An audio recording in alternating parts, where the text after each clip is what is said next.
যদি জানতাম যে দলের মধ্যে এত দুর্নীতি, কয়লা চোর, মাটি চোর, ত্রাণ চোর, বালি চোর, মিড ডে মিলের চোর, কি না কি বেরোচ্ছে কলেজের ভেতর থেকে। আমাদের দিদি এইটুকু রাজ্য নিয়ে মাতোয়ারা হয়ে বসে আছে, পাগলের মতো ছোটাছুটি করছে, পা ভাঙছে, মাথা ভাঙছে, সবকিছু হয়ে যাচ্ছে। তারপরে পশ্চিমবাংলার জন্য লড়াই করছেন আমাদের একটা ছোট্ট রাজ্যের জন্য। আর আমাদের বিজেপি সরকার একটা এত বড় দেশের একজন এত বড় মাথা, তারা আমাদের পশ্চিমবাংলার জন্য কি ভাবছেন আমাকে একটু বলবেন। হিপোক্রেসি কি भी सीमा होती है। দেখো দাদা ভাই দিদি ভাই, আমার জীবনে আমি এইরকম পাল্টিবাজ দেখেনি। যেমন প্রেম করার সময় তুমি আমার জীবন, আর ব্রেকআপের সময় তুমি আমার মরণ। বন্ধু আমার কাছ থেকে টাকা ধার নিয়েছে, দে বন্ধু কিছু টাকা দে, কালকে তোকে দিয়ে দেবো। কালকে যখন বন্ধুর কাছে টাকা ধার আনতে যাবো, বন্ধু আমার কাছে টাকা নাই, যখন হবে তখন দেবো। আজকে একটু মারি, কালকে আর মারবো না, কালকে একটু মারি, পরশু আর মারবো না। হ্যাঁ, ভোটের সময় এ দেবো ও দেবো, আর ভোটের পর आप कौन, कहाँ लगाया फोन, आपका क्या नाम है, हमसे क्या काम है। হ্যালো দাদা ভাই দিদি ভাই, কি খবর? সবাই ভালো তো? গোষ্ঠীদ্বন্দ্ব বলতে কি বলবো আমি তোমাকে, আমরা বাকরুদ্ধ।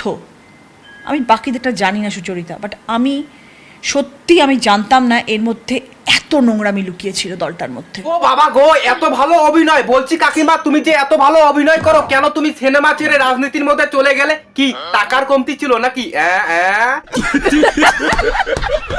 আমাদের হুগলির ধোঁয়া, যে ধোঁয়া আমি সবসময় যাতায়াতের সময় দেখি, এটা হচ্ছে সেই ধোঁয়া। এটা কিন্তু সিগারেট বিড়ি ধোঁয়া নয়, এটা হচ্ছে মেশিনের ধোঁয়া। ওই তো প্রথম প্রেম করলে যা হয় আর কি, গুকে মনে হয় খিচুড়ি, মাথার উকুনকে মনে হয় জোনাকি। কি বলতো দাদা ভাই দিদি ভাই, আমাদের রচনা কাকিমার ভালো দিলকাল যাইতেছে, 150টার উপরে সিনেমা করেছে, এখন কি করবে? ওই যে একটু টাকার কমতি ছিল, তার জন্য চলে গেছে ওই পার্টির মধ্যে। কি বলতো, ওই যে মানুষ সুখে থাকলে ভূতেই খেলায়, একটু কুরকানি জেগেছে, ওই যে খাইলো। সত্যি আমি জানতাম না এর মধ্যে এত নোংরামি লুকিয়েছিল দলটার মধ্যে। আমি তাহলে কিছুতেই আসতাম না রাজনীতিতে।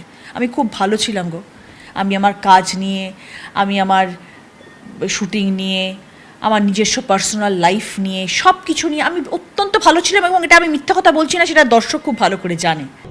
জানি না না, আমাদের রচনা কাকিমা কিচ্ছু জানে না, খুব নির্দোষ। কারণ কেন বলতো দাদা ভাই দিদি ভাই, যদি পার্টিটা জিততো না, তাহলে কিন্তু কার করে কথাগুলো বাইর হতো। আর এখন পার্টিটা হেরে গেছে, এখন কি করবে?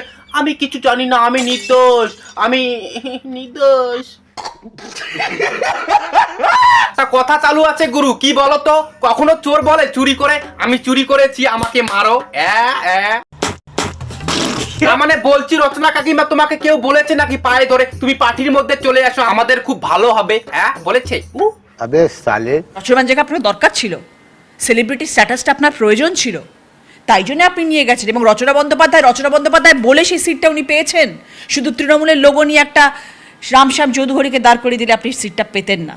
তাই দলটা ছাড়ার কোনো, এমপি পদটা ছাড়ার কোনো প্রশ্নই ওঠে। কি বলতো দাদা ভাই দিদি ভাই, আমাদের রচনা কাকিমার দিনকাল খুব ভালো যাইতেছে ওই দিদি নাম্বার 1 দিয়ে, খুবই ভালো যাইতেছে, খুবই খুশির সংসার। কিন্তু হুট করে একদিন কুরকুরির জায়গায় পার্টি করবে, এই পার্টি করে গেল তো পোঙা মারাটা। না মানে বলছি রচনা কাকিমা, কয়েকদিন আগে যদি তুমি পার্টিটা বদল করে নিতে পারতে, তাহলে তোমার ভালো হইতো। এখন আর কেউ নেবে না। সঠিক বলেছেন। দেখো দাদা ভাই দিদি ভাই, আমার জীবনে আমি এইরকম ঘপচুটু মাল দেখি নাই। এই এমন একজন ঘপচুটু মাল, যেমন স্কুলের মধ্যে টুকলি করে ধরা পড়লে, স্যার ওটা আমার টুকলি না, ওটা হচ্ছে ওর টুকলি, ও আমাকে দিয়েছে তাই আমি লিখেছি। কি চাই তো ঘপচুটু? নাকি রচনা বন্দ্যোপাধ্যায় একমাত্র হিরোইন পশ্চিমবাংলায় যে মিস্টার বাচ্চাদের সাথে কাজ করেছে, আপনি বোধহয় জানতেন না জিনিসটা। 7খানা ল্যাঙ্গুয়েজে কাজ করেছে, 150-র উপরে ছবি করেছে, আপনি বোধহয় জানতেন না। আর বানাতে থাকতে গেলে যোগ্যতা লাগে, সেই যোগ্যতা রচনা বন্দ্যোপাধ্যায় অর্জন করেছে টিএমসি তে কাজ করে নয়। আরে কাকিমা, তুমি এইরকম রাগ হয়ে গেছো কেন? আস্তে আস্তে একটু ঠান্ডা হয়ে নাও, কুল হয়ে নাও। বুঝতে পেরেছি তোমাকে ওই দিদি নাম্বার 1 থেকে ছেড়ে দিয়েছে, তাই বলে তুমি এইরকম খেপে গেছো। যাই হোক দাদা ভাই দিদি ভাই, আজকের ভিডিওটা এইটুকুই থাক। ভালো লাগলে অবশ্যই like comment share and subscribe করে দিও। বাট তোমরা যারা এখনো সাবস্ক্রাইব করে না, যাও ছোট ভাই হিসেবে টুক করে একটা সাবস্ক্রাইব করে টান করে ঘন্টাটা বাজিয়ে দাও। আর দেখা হবে নেক্সট কোনো রোজ ভিডিওর মধ্যে। চলো বাই।